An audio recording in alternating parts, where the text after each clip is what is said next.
the Porsche 987. Today we're going to be talking about one of my favorite models, and one I'm very, very excited to talk about because I've gathered together today, I believe we've got 7 unique 987s spanning all years from 2005 to 2008. Base models, S models, limited editions. We've got them all sorts of fun colors, and we're going to talk about what makes this a great car, where it fits in the lineage of Porsche, and where it all started.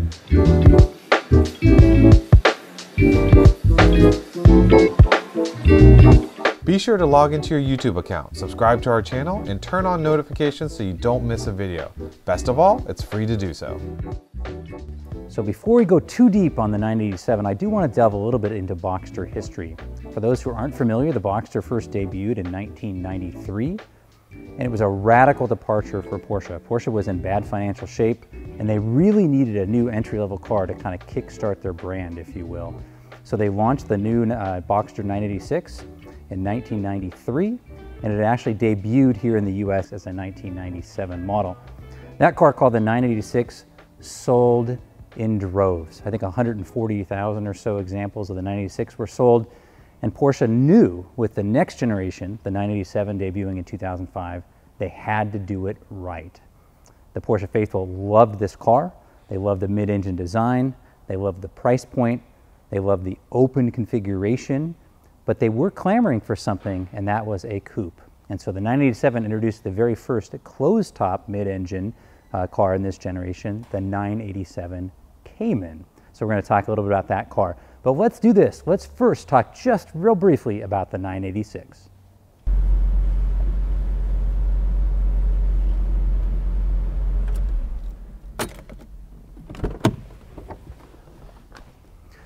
The Porsche 986, where it all started. I remember in 2004 thinking this was kind of the zenith point of the Boxster. Porsche just simply couldn't do a better job. I just loved this car. I loved everything about it. And even almost 20 years later, I still feel the same. But then they introduced the 987, and they did what I thought they couldn't do. They simply improved on the iconic original Boxster. And I'm excited today to talk to you about what those changes are. So let's get this kicked off. In the 987 world, we actually have 2 choices. Again, in the 986, we simply had the convertible. The Boxster debuted in 2005, and in 2006, we introduced the Cayman. So let's talk a little bit about the Boxster first. A lot of people have a preference, and that's the best part. You get a choice. I always tell people, you go to a restaurant, they have multiple things on the menu. So you do you, whatever speaks to you. I'll be honest, I tend to be more of a hardtop kind of guy, and we'll talk about that. But for a convertible, if you're a 997 owner, cover your ears here. The 987 is a better convertible than the Carrera version, and I'm going to tell you why. In my opinion, it's a better convertible because what I like a convertible for, it's nighttime, it's a cool night, I got my windows up, I got my wind deflector on, and the cabin's almost completely still in a way it's not in a 997 because you have so much of a smaller cabin. So these are just an amazing back road, 2-lane car. Take your spouse out, go for a fun drive, relieve a little bit of stress. The exhaust sounds better in a Boxster, so if you love the sound of Porsche exhaust and that flat 6, I would recommend a Boxster. With the Cayman, with that rear hatch, it just muffles it just ever so slightly. I find in my Cayman I got to crack the window a little bit if I want to hear the exhaust sound that very naturally comes out in the Boxster. This particular car is a 2005. This was the launch year for the 987. These came in exactly 2 models, just the regular Boxster and the Boxster S. And Porsche did something a little bit weird when they introduced the Cayman in 2006. They did not introduce a base model. They simply jumped right to the Cayman S. And they did something else that was a little bit unique. They didn't actually make these 2 mechanically identical, and they did something weird on pricing. And what was that? Well, first and foremost, mechanically, the Cayman S got a 3.4-liter 295 horsepower motor, and the Boxster S still had the 3.2-liter 280 horsepower motor. Some people think that's maybe how they were going to justify the price differential, because historically when you buy a Porsche, the coupe is the least expensive version, generally followed by the middle choice, which is often a Targa in the 911 world, and the Cabriolet is almost always the most expensive choice. In this era, believe it or not, the 987 Boxster was less expensive than the Cayman. I would argue it's maybe one of the reasons the Cayman didn't sell as well. And if you buy a new 718, you'll notice that's exactly reversed. A new 718 Cayman has a lower base price than the Boxster does. So sort of just an interesting factoid for you. great cars. I don't have an opinion. You drive the car you think speaks to you, or you could do what I do, which is I have a couple Boxsters with factory hardtops. So we'll talk a little bit about that. So now that we've talked Boxster versus Cayman, the next big question is base model or S model. And this is kind of a pet peeve of mine, so we're going to talk a little bit about this. And why is it a pet peeve? It's a pet peeve because most people assume they have to have an S. They think because it has more power or bigger brakes, that therefore it's, quote, a better car. It potentially could be, or it potentially could not be. So let's talk about what some of these differences are. So right here we have just a regular base 2005 987 Boxster. What do I like about these cars? Well, what I like, these have the 2.7 liter motor. They feel more akin to an earlier 911 to me. They're a little bit less torquey on the bottom end, and so you really have to spin these cars. They really come alive at about $4,000, and they love $7,000. And so to me, I'm kind of a purist. I like old school feeling Porsche, and to me, they feel light on their feet. They feel revvy. They're not inordinately fast. You're not going to get in over your head on the road on one of these cars. And so to me, they're just kind of a sweet choice. I kind of like the price point on them because there's a lot of sentiment in the market that we need to have an S. Oftentimes you can get a much better buy on a regular base model. And they've proven to be just ever so slightly a little bit more reliable in a couple of the key areas like in bore scoring. So we can talk a little bit more about that. But what I would tell you is do not shy away from a base model. I think there's a lot to speak about them. We'll talk about what some of those differences are visually, how you typically spot a base model in a 987. External, there's a couple giveaways. The single biggest one is typically brake calipers. The S models will come with red brake calipers, and a regular base will come with black brake calipers. I'm sure there's someone in the audience who's going to nitpick me and they'll say, what if they have yellow calipers? Well, you could specify PCCBs, and we're going to show you a car here shortly that does have those. But generally, black brake calipers mean a base. Red generally mean an S. A couple other indicators, for example, on the Cayman in the background here. My good friend who brought me this car, he's messing with me. He actually repainted his bottom trims, but normally those bottom trims down here would be black on a base Cayman. That would be sort of a giveaway, if you will. And then the other giveaway oftentimes in the back would be the exhaust. So if you look at a 987 and you look at the exhaust, they'll just have a single outlet exhaust tip. But again, since Porsche loves selling you options, you're always going to find an outlier because you could option up a sport exhaust, someone could have changed the tip. But generally, if you see the single outlet exhaust like this, the black brake calipers, you'll generally have a base. This car is really messing with you because it was ordered from the factory with a badge delete. So you're going to have to use some of those tools. On the inside, there'll be a couple other little indications. The base models will have black gauges. They'll be silver on an S model, so you can see the base model gauges there. Again, I think very, very, very highly of the base model cars. In fact, this particular car is a real outlier. It's a car most people don't even know exists. This is a base model with a 6-speed manual. You say, well, wait a minute. A base model is supposed to have a 5-speed. Well, 98% of them do, but you could actually order what was called the Sport package, and it gave you the 6-speed out of the S and PASM, Porsche Active Suspension Management. So I very rarely see one of these cars, but here's one in the flesh. So I was kind of excited to see it. So now we've extolled the values of a base model, let's jump over and talk YS. So here I've extolled the value of a base model, and I will admit on camera I don't own a base model. And it's not because I don't want one, I just haven't found one option the way I want. If you know anything about me, I like sort of goofy or interesting cars. You might be able to pick out which cars in this video belong to me. This car, I love this car. This car is finished in a shade called Macadamia.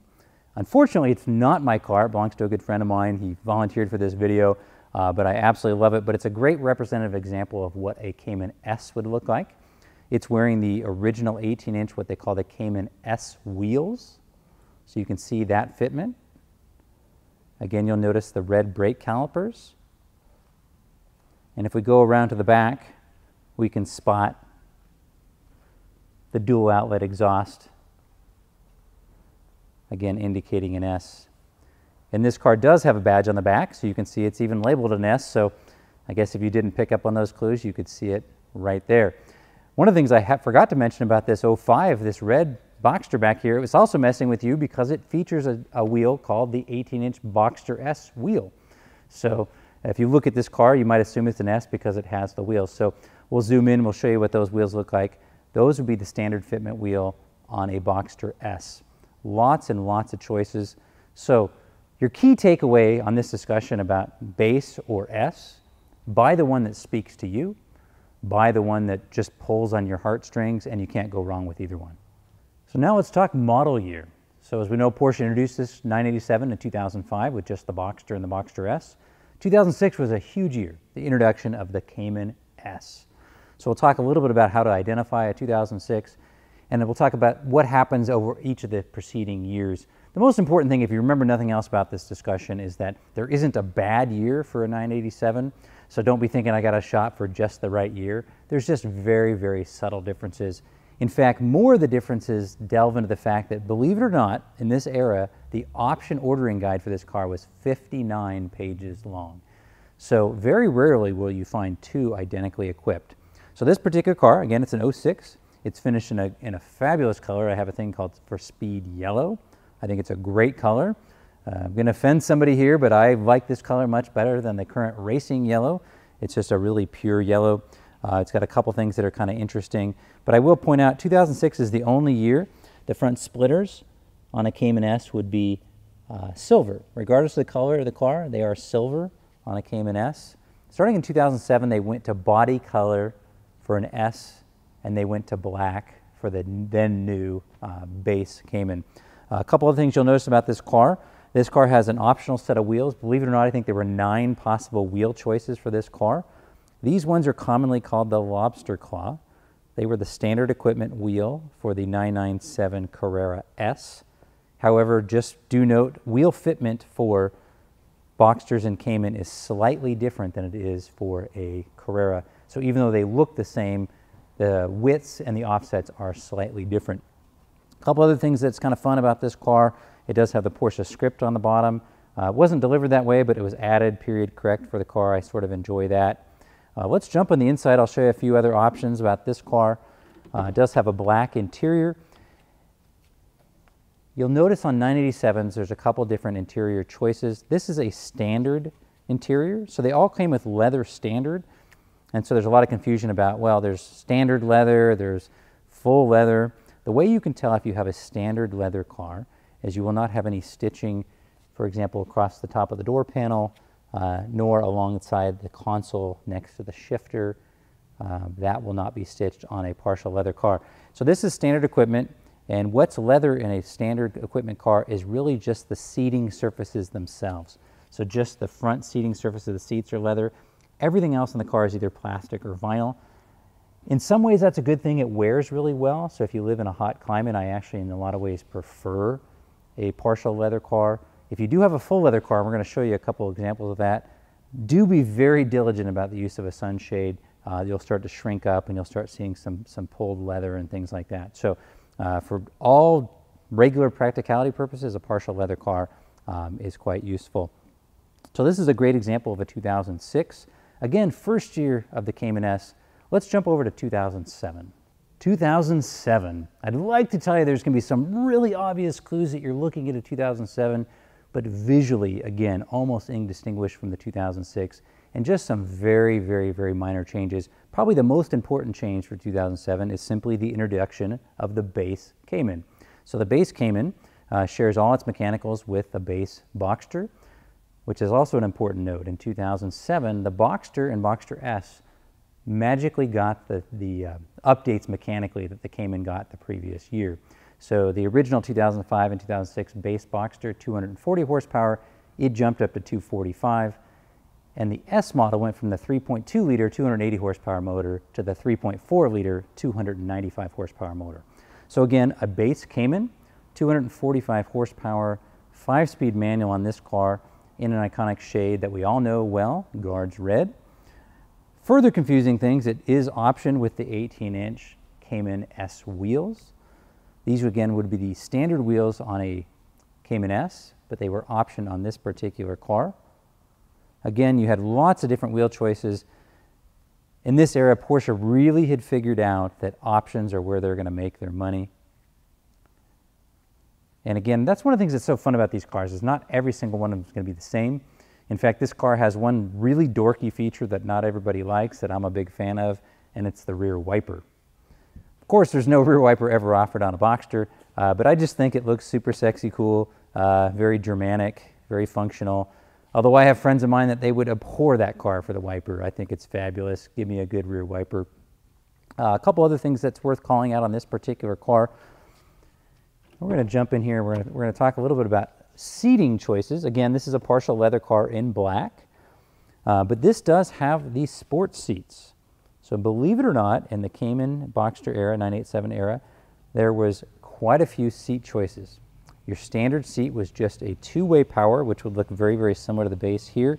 You basically just have fore and aft, as well as a height adjustment, which manually cranks. Okay, that would be on the base seat. The sports seat, you can see the change in the style of the backrest. It's more aggressively bolstered. Some people will call these a painted hardback because they actually have a painted back to them. That's the standard finish. You could also option that in a paint to match the exterior color if you so wished.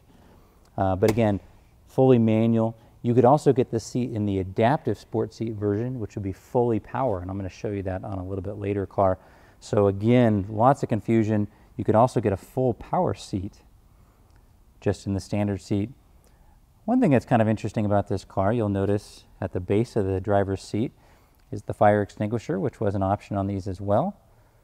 A relatively affordable option, I think $140, relatively standard equipment in places like Europe where they mandate something like that. If we walk around to the back of the car, again, we're going to note just the single exhaust tip telling us this is just a regular base Cayman, and you'll notice the badging on the back simply says Cayman. Or on a regular Boxster, it would say Boxster. Again, absolutely fabulous cars. Let's jump to 2008 and see what happens. So now it's 2008, the final year of 987.1 production, and there's a couple of overarching things I want to cover, and then we'll talk about some specifics. So first, as it relates to the Cayman, when the 2006 came out, there was a ton of demand because, of course, it was a new model. Us Porsche enthusiasts have been clamoring for that car, and so there was a big push. They sold a lot of 2006s. That energy kind of carried over into 2007, and by 2008, unfortunately, sales had dropped off pretty precipitously for Cayman. So you'll notice when you're out shopping, there's a lot more 2006 and 2007 models on the market than there are 2008s. I'm not really sure why that is. I actually feel bad for Porsche. All of us raised our hands, said, "Build us a fixed, rigid roof car, and we're gonna buy it and make it affordable." And they did that, and we didn't. Go figure that out. But 2008, there was a lot of changes happening. Really, it was kind of the first era where Porsche was really, really delving into Porsche exclusive and being able to build cars a little bit more uniquely. So again, starting in 2006, the option list was 59 pages, but they expanded things even further in 2008. So there's a lot more things available. One of the biggest things you'll notice is they shifted the colors around quite a bit. So one of the colors they introduced for 2008 is this color called Macadamia. I love this color. They also introduced a color called Ruby Red, which is a really nice shade, somewhat akin maybe to Arena Red from the 993 era, but slightly different, as well as one of my favorites, a color called Malachite Green. If you can find a Malachite Green 2008, you found a winner. I think they charge you $3,100 extra to get that color, so you'll almost never find one. This particular car, I really like how this car is configured. It was reputed that this was ordered by a dealer principal, and whoever did a spectacular job on this car. I want to point out a couple things that really stand out to me. This car, again, has the sand beige interior, just standard. It does have the standard sport seats. You can see those there. But if you zoom in on the carpet, one of the things I love about this car is it has an option called deviated carpets, meaning that a typical sand beige car would have matching tone-on-tone sand beige carpets, and this one has a brown carpet that was ordered and available by special option. So it really just sets this interior off. You'll also notice the painted center console. Just adds a little bit of visual pop to the car. And again, just a few options really make this car stand out. I think this car had around $10,000 worth of additional options. And again, in 2008, what was happening is more of the cars were ordered by dealers because sales had fallen off. If truth be told, if you're really looking for a heavily optioned Cayman, most likely you're going to find a 2006, because a lot of us Porsche enthusiasts, us PCA types, if you will, ordered them because with bated breath when they announced this car, and we special ordered. By 2008, the economy was starting to cool down a little bit.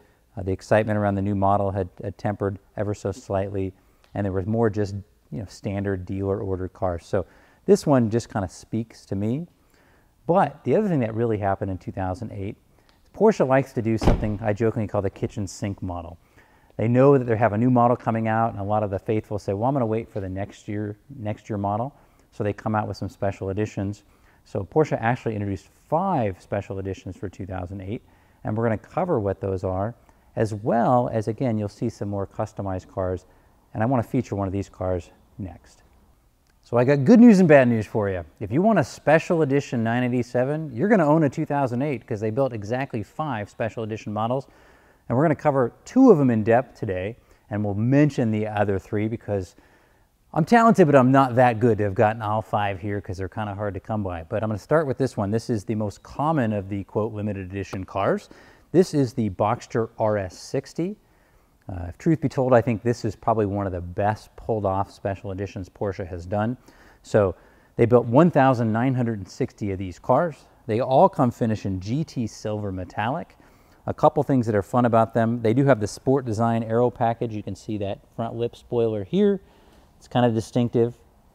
They do have the 19-inch Sport Design wheels. They have a black windshield frame.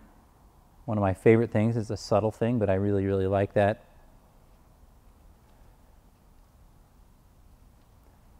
When you come around to the back, they have a couple things that were only available in 2008. You'll notice the all-red taillights. Those were a late introduction in 2008 as an option, but it came standard on these RS60s. They do have the factory Porsche Sport exhaust, which was not available on the 987 until 2008. The very first year you could get Sport exhaust was 2008. And that's a valved Sport exhaust. I'll show you when I get to the interior how that works. They also have a unique sort of chrome finish on the Boxster S badge in the back. And while we're looking at the back, you can't see the engine, but between the Sport exhaust and a different ECU tune, this was the very first Boxster to break 300 horsepower, 303 horsepower in the RS60 edition. But really, where it gets really great is on the interior. So again, GT Silver exterior, Carrera Red full leather interior. Carrera Red was a new option for 2008. Now you could also option this just like you could on the 2004 S550 in dark gray full leather, but I think on this particular car, Carrera Red is what you need. A couple things that are fun. Again, you're going to have a painted center console. You've got an aluminum, kind of a knurled aluminum shift knob. A unique finish on the steering wheel. You can see how it's got a perforated leather grips. And if you look above the gauges there, it's the first one that's missing the top of the binnacle cover. And the tops of those are painted in GT Silver. So pretty neat finish. They did get the silver seat belts as well as the painted hardbacks on the back of the seat. Painted roll hoops. Just a really, really stellar package. Almost all of them are very, very similar. The only difference is you'll notice this car has a black top. You could also option it with a red top. Some people like the red top. I'm more of a fan of the black top myself. But this is just a spectacular car. It's one of my favorite special editions. So let's jump over to one of the other special editions for 2008, the limited edition. So next up in line for special editions, I should be clear, this is actually called the Boxster Limited Edition. Sometimes people call it the orange. Little known question, a lot of people have this question. What color is this car? It's got a really fancy name. The marketing department spent weeks and weeks in fighting over this. They couldn't come up with a name, so they simply called it orange. It's very creative. Some people will call it GT3 orange, but the official Porsche color is orange. They built these in both Boxster and Boxster S versions. This particular car is a Boxster S. The difference where you can tell visually would be the Boxster regular version will have the Boxster or the Cayman S wheels in a black finish. You can see this car has the Carrera S wheels with a black center and a machined lip. They do get the Sport Design front aero kit, which is pretty cool. They do get the black mirrors, black air intakes. I definitely wish that they did the red taillights on this model. They did not. They did their standard taillights. But I do want to point out the rear diffuser, which again was part of that Sport Design package. So you get the little lip spoiler in the back, as well as down in the back you'll see the rear diffuser. These cars do get the Sport exhaust. However, they did not get the ECU tune, so they've maintained the same 295 horsepower of the regular Boxster S of that era. A couple other things I'm going to point out. You'll notice the roll hoops are painted orange. That's unique to this model. Now, one thing you will notice on this car, so I'm going to call it out because this is the only one that we have that's like this. This car does feature the optional hardtop. This hardtop was an option on the 986 and the 987, and everyone always asks me this question. You cannot put a 986 hardtop on a 987. However, you can put a 996 top on a 997 or a 997.2. So kind of funny, you very rarely will find a 987 hardtop. Super cool, useful item. They weigh 51 pounds. Let's look at the interior of this car. They built 250 regular Boxsters and 250 S models in this limited edition. The door finishers in orange, the dash trim strips in orange. Around the shifter you'll see it's orange. And it also featured the GT3 Alcantara shift knob, although it has an orange pattern, which is unique to this car. E-brake handle as well as the steering wheel. Sadly, however, they did not get full leather, so they're just partial leather. They did get the Sport Chrono package. Pretty neat car, one of my favorites. I love color. These cars, of course, do very well in the market because we really favor color. So the car I'm going to talk about next is going to be a color that's a wild color, but before I do that, I want to mention the other special edition models which we don't have featured here. So those ones are the Porsche Cayman Design Edition 1 car. Those cars, they built 777 of those cars. They are in black. They feature the turbo wheels. They get Porsche Active Stability Management, standard equipment, kind of a neat car. And the real tell on those cars is they have a unique instrument binnacle or gauges, if you will, that were done by Porsche Design. And they got a briefcase that contained a watch, a pen, a key fob, a bunch of neat stuff, and a nice little briefcase. Those are a very, very cool car. They also made the Boxster Design Edition 2. Those cars were in white. They had kind of a gray stripe. They got Sport Design wheels just like the RS60, but they were also finished in white. They had a unique gray top, Sport exhaust, and they did get the additional tune for the 303 horsepower motor. Pretty unusual car. And then the final one is the Cayman Sport, which kind of blends a bunch of these features together. They could be bought either in this orange, again, not GT3 orange, just orange, green, but again, those were the same colors shared on the GT3, but they also could be ordered in Guards Red, Speed Yellow, or Arctic Silver, but more desirable generally in the orange or the green. Those cars did get the ECU tune for 303 horsepower, Sport exhaust, Sport seats, and lots of other interesting trim. One of my favorite models. But let's jump to a really wild car I want to talk about next. Now that we talked about special edition, one of the things that I've always appreciated about Porsche from the earliest day is they've always believed that people should be able to personalize the car that they have. And Porsche has long offered an array of choices. So this is one of my personal cars, and I want to talk about this car because I love this car.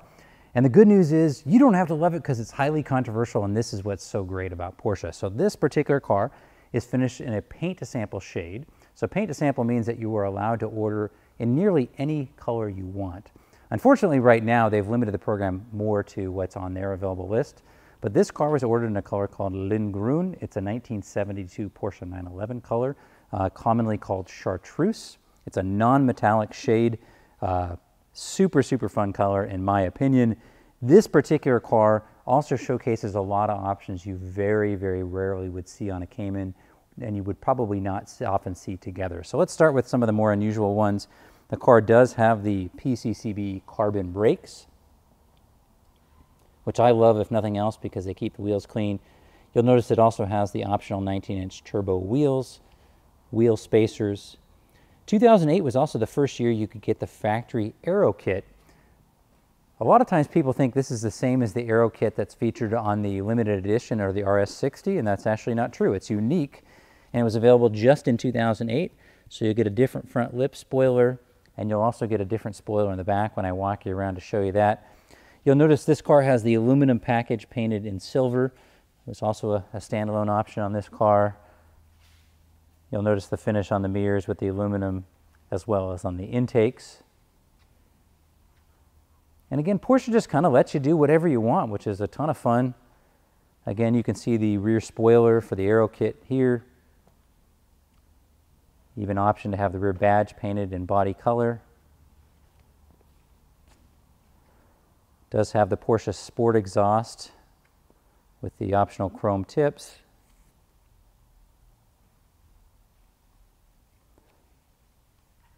Where the car gets really interesting is when you go on the inside. Again, we had talked about in 2008 was the first year you could get the Carrera red interior. I'll walk over and open that door for you, or you can see in from there. So you'll note the interior is finished in Carrera red full leather. My camera guy will zoom in. It's got the adaptive sport seats. So again, these are the sport seats, but with the full 18-way adaptability. When he's down there, I'll just point out little stuff. It's got the full leather floor mats in interior color, so the edging and the Porsche stitching is in leather. It's got the illuminated carbon door sills.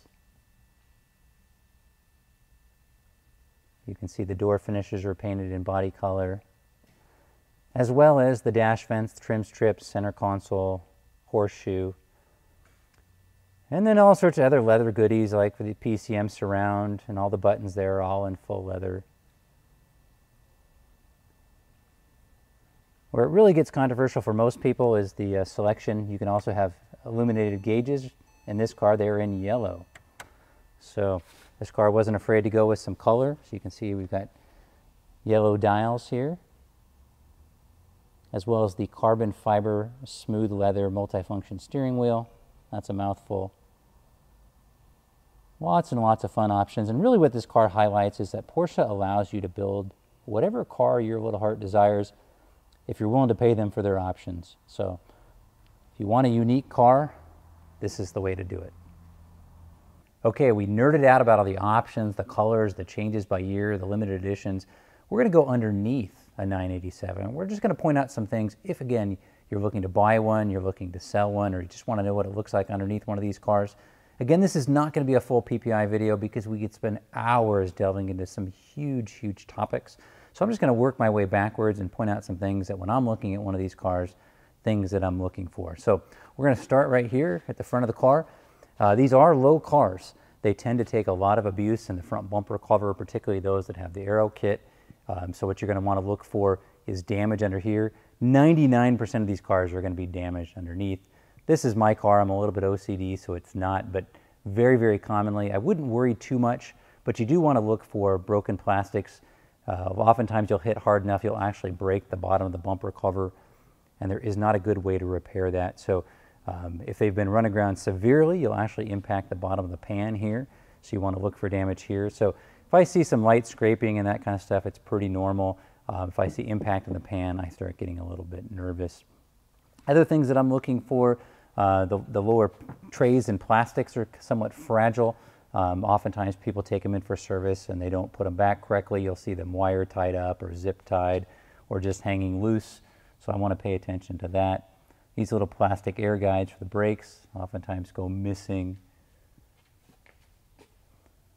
These cars actually do very well in terms of rust proofing, so I don't worry too much if they've been somewhere unpleasant, if you will, for weather. We should be driving these cars.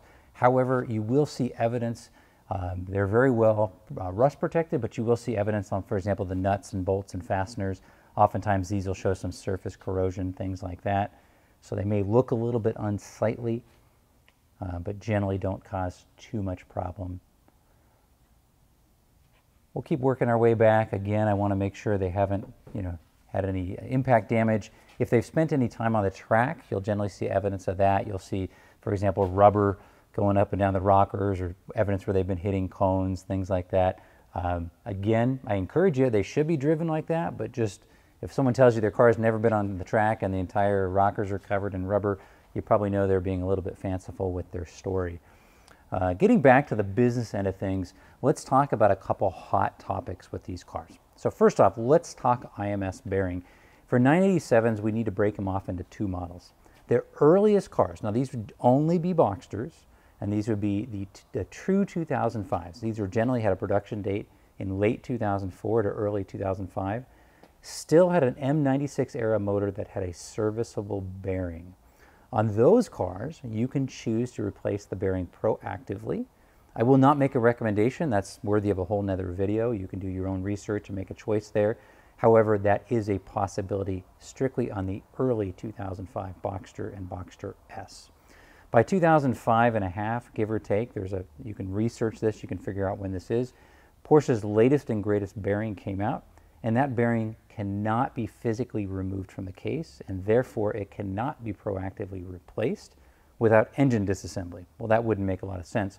So on those cars, the only things you can do is if you want, you can proactively remove the grease seal.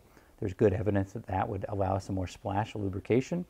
But the failure rate of that third generation bearing is very, very small, but it's not zero. So if you need to know in your own heart that there's no risk of IMS failure, I'm going to tell you this, you simply cannot own an M96 or M97 era car. I own several. I lose about zero sleep. The rate is very, very small, but it is always a possibility. So there's my IMS speech. Do your own due diligence. The other topic that comes up that people always want to talk about now is bore scoring. Okay. Again, I'm not going to delve into that. You can do your own research. It's a possibility on all these generations of the cars, but more commonly affects the larger displacement 3.2 and 3.4 liter cars more so than the base 2.7 liter cars.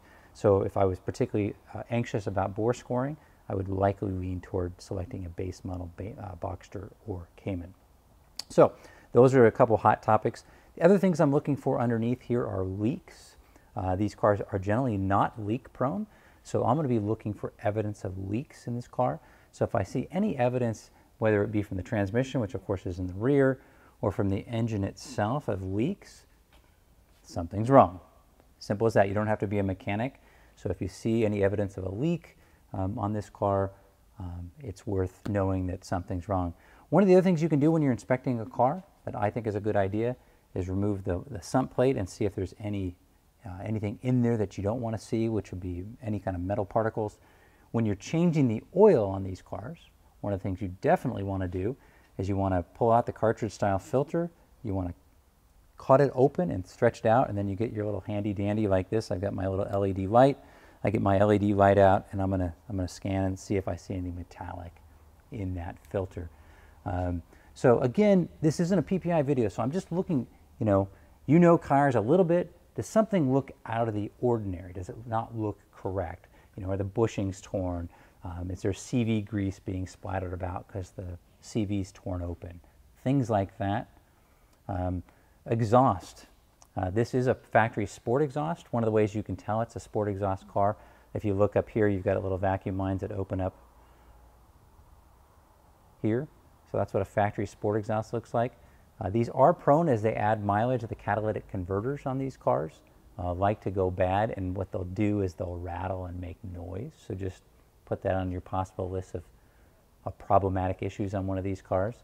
And again, I'm also going to be looking in the back for any evidence of damage or accident repair.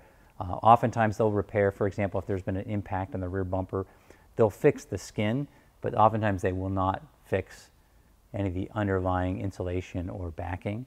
And so if you see that's been banged out, or it's missing, or it's cut up, or there's overspray, it's usually a good indication the car's had some sort of accident damage.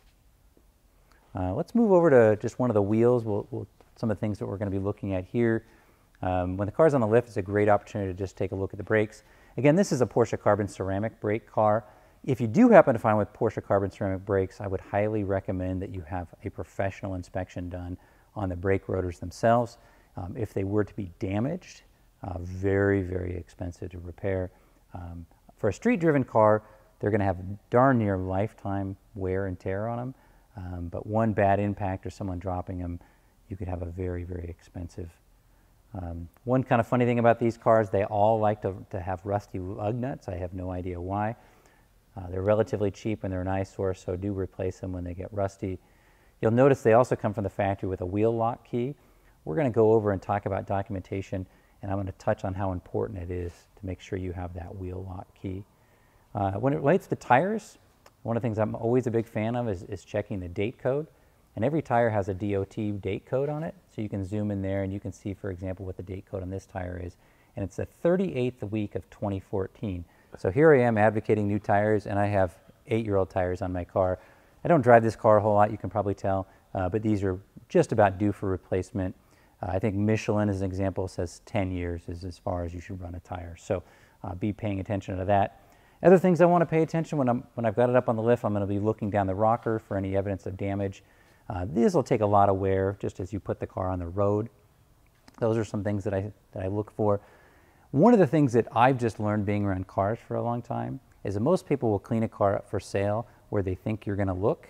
The way you can tell a nice car is it's nice and clean. It doesn't mean perfect. Now this car is an anomaly. You're never going to find another car that looks like this underneath. So it should look honestly dirty, but if it looks abused, you know, the outside looks super shiny and perfect, and the rest of the car looks abused underneath, that might be a car that I'm going to steer clear of. Let's jump over here. I've set out some of the pieces of documentation that come with these cars, but let's start with the toolkit real quick. So this is in the front trunk. When you open the front trunk, this panel simply folds out, and I'm going to show you what's in here. So we talked about the wheel lock key. Do make sure you have this. Your life will be very difficult if you open the trunk or you have a flat tire somewhere and you can't get the wheel off. So it stores right there in the front trunk. Sadly, these cars do not come with a spare tire. The 986 was the last of the Boxsters to come with a spare tire. So I jokingly say they come with an air compressor and a prayer card. So if you get a flat tire, well, start praying. What you get is this little air pump, and you get this bottle of goo sealant that probably has a success rate of, I don't know, 5%. God only knows. I've never used it. They actually do date out. If you look at them, they have a date on them at which you should replace it. I just figure I'm going to call it AAA. We do have a tow hook. That's useful if you ever need to pull the car out, extricate it. It threads into the front bumper cover or underneath the rear license plate. Just a little factoid that the rear license plate, there's no cover on the rear. A lot of people say, well, it's missing the cover. They did not come with a rear cover. I think Porsche figured it would be hidden with the license plate. And then I just opened up the toolkit. For those of us who are nerds since the 356 generation, where we used to have a toolkit that was a work of art, this is as cool as it gets. Not cool at all. You basically get an open-end wrench, a reversible screwdriver, and this tool here is what's used to pop out the headlight. These actually are a fun car if you ever do need to replace your headlight. This is the tool in your front trunk that does that. So this is what comes in the frunk. Let's move over to some other accessories. This would be what came in your glove box, would be your owner's manual and all the various guides. And they come in this handy-dandy little vinyl pouch. So that's what comes in the front. They should come with a maintenance book. In an ideal world, that would be stamped by the dealer, although pretty rarely stamped. This is an example of what the window sticker looks like in this era. So this is, for example, this RS60 that we showed previously. You can see what the options were. Again, window sticker. Certificate of authenticity. This is a touchy one. They no longer offer this, so this is an older one. But this, when you could get one, would show you the options on the car and the engine type. Now Porsche has a different offering. That's probably subject to another video. Couple other things. I'm a big fan of making sure we have source material. So how do we know this information? So you've watched this video and you have a question. Certainly you can watch the video again, but I've forgotten way more than I've even talked about. I'm a big fan of going back to the source material. So a couple things I'm a big fan of. These are called order guides. These were published by Porsche back in the day. And this is the 2006.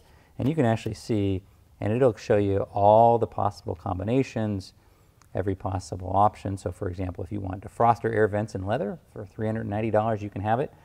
And you can see this option list was 58 pages long. So quite a bit of information there, as well as the period brochures, which you can generally find online if you're a nerd or interested like I am.